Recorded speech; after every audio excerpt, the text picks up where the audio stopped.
Hello!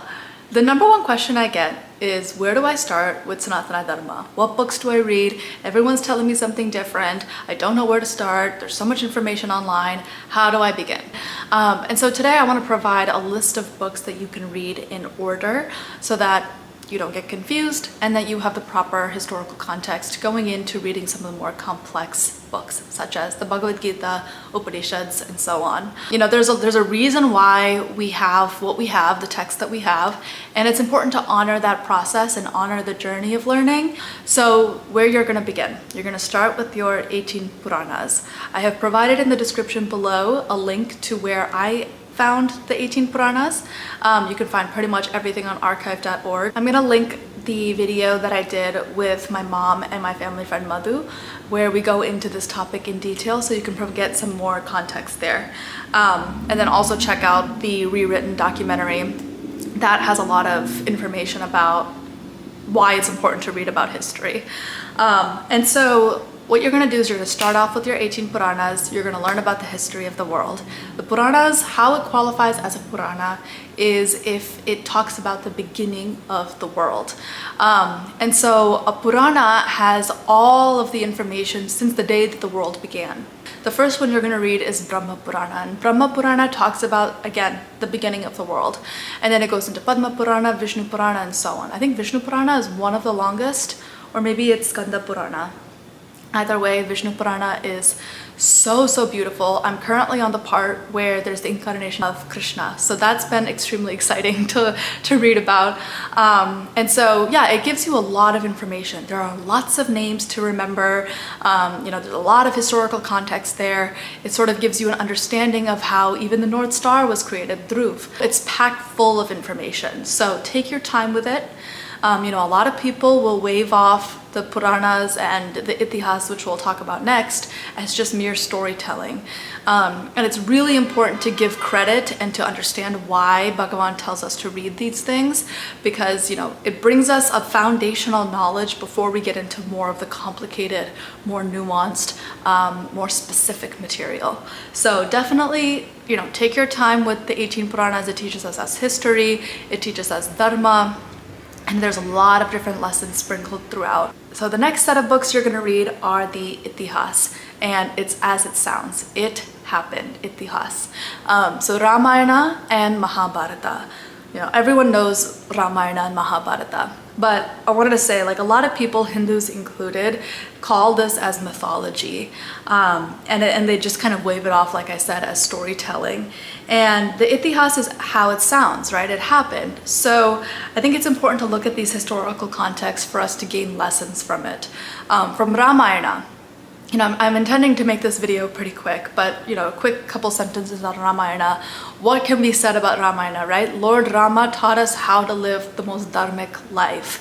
He taught us, he was the pinnacle of good, right? And he was battling someone who was the pinnacle of evil, Ravana. And he teaches us forgiveness. He teaches us pure love. He teaches us understanding. You know, there's just so much that can be said about Lord Rama, and from that came, right, Hanuman and Sundaragandam, and there's so many different subsects of what we can understand about Ramayana. But the biggest thing is, for me, that I gathered is how to live a good life, how to uphold Dharma, how to be a good child, you know, how to be a good wife from Sita, and, you know, all the sacrifices that are potentially necessary for you to do good for the world. In the Mahabharata, we learned a lot about greed. We learned a lot about suffering. We learned how, you know, the world turned from the Treta Yugam to the Dwapara Yugam. I made a video a while ago talking about the trickling down effect of good and evil between Satya Yugam to the Kali Yugam. So in the Satya Yugam, good and evil were separated by planes, you know, and good was residing on one plane, evil was residing on another plane. In the Treta Yuga, good and evil are separated by worlds. So Ravana is sitting on one side of the world, Ram is sitting on one side of the world. In the Dwapara Yuga, good and evil is separated between families, right? We see the Kauravas and the Pandavas. And then, you know, from that, so many different things happened, right? The Kauravas and Pandavas were fighting, and the Mahabharata is really all about, you know, conquering that adharma. that occurred, and with the disrobing of Draupadi sort of being the onset of the Kurukshetra, that really shows us how disrespectful people were towards women, and how that kind of had a trickle down effect into the Kali Yugam, where we are now. So again, in Dwapara Yugam, good and evil separated by family. In the Kali Yugam, where we are right now, good and evil is residing within us. And so you can really see how good and evil sort of went from, planes to then self. And it's just this really beautiful illustration. And that, again, is evident in the Puranas, and you can also see that in the differences between Ramayana to Mahabharata. So that is why it's really important to understand it. It's very important to understand history. I'm going to link a video that I did with my mom and with our family friend Madhu. They go into this pretty deeply on that video, so I will link that. And then I also have a documentary out called Rewritten, and that is supposed to show how history plays a major role in our lives and why it's important to look at history and to teach our children of the future good history and not to perpetuate hate. And what happens when you do perpetuate hate? Right? I think we can see that evidenced in our world today. People were quite angry with me with the TikTok video that I posted a couple days ago. So I think it's very important to teach our future children good history. It's important to not perpetuate hatred, and it's important to understand history, just so that we don't make the same mistakes over and over and over again. History does tend to repeat itself, so let's not be a part of the problem. After that, you're going to read Srimad Bhagavatam. So Srimad Bhagavatam it's a Purana, but it's very relevant to today. So it starts off with Parikshit Maharaja, who is Arjuna's grandson, and he was the first king of the Kali Yugam. He's actually within that sort of transition period between the Dwapara Yugam and the Kali Yugam. In that transition period, that's when Parikshit Maharaja was king, and so it starts there. And so it gives us, a depiction of what happens in the Kali Yugam, what to expect. And I can do a whole video on that. I haven't read it completely. It's still sitting over there, if you can see it on my shelf. And so that is the most important book that we can read, the most important Purana that we can read. So while you read your 18 Puranas, you read your Itihas, then you go back to Srimad Bhagavatam. And then you want to read your Bhagavad Gita. So you have your historical context of the 18 Puranas, you have your context of the Mahabharata, and then you start to get into the conversation between Arjuna and Sri Krishna. Bhagavad Gita itself is a conversation between Arjuna and Sri Krishna over the span of 18 days, which is the span of the Kurukshetra. And in that conversation, we can learn a lot about how to deal with our world, right? The timing of all of this is so beautiful, right? Think about it. Think about when these books came into play. The Bhagavad Gita is given to us during the time of the Kurukshetra, right? And when does the Kurukshetra happen? A little bit before the Kali Yugam, right? Near the ending of the Dwapara Yugam. And then there's that transition period between Dwapara Yugam and Kali Yugam, and then the Kali Yugam starts. So this is one of the most important books that we can read. This, along with Srimad Bhagavatam, these two are going to be the keys on how we can get through this Kali Yugam, right? Let's think about, rationally, what is it that Sri Krishna is telling Arjuna? He's telling him how to live without suffering. If we're going to take a really grand scale, right? He talks about you are not your body, you are your Atma. Do your duty, do your dharma, right? Learn about your family's culture. Learn about who are you? Learn about who you are, right? Understand who you are. Do things not for you, but for Bhagavan. Do everything for Bhagavan. Surrender the results to the Bhagavan. Surrender the good things, the bad things, everything to Bhagavan. Give up all of your suffering, because you are not you. You are not your body. You're not who you think you are. You are your soul. And so that's why it's so beautiful to read the Bhagavad Gita. But for that, we need to graduate into it, right? We need to learn everything that we learned above, and then we are ready for the Bhagavad Gita. One of the things that I recommend is to get a guru. I know I'm making it sound very easy, but pray and ask God for a guru. Ask him, please give me a guru so that I can study the Bhagavad Gita. And keep asking and keep praying, and he will bring you one. right? None of this is possible. None of this information can be accessed unless you pray. You have to pray, you have to ask, you have to be very humble when going to God and saying, I want to learn all of this.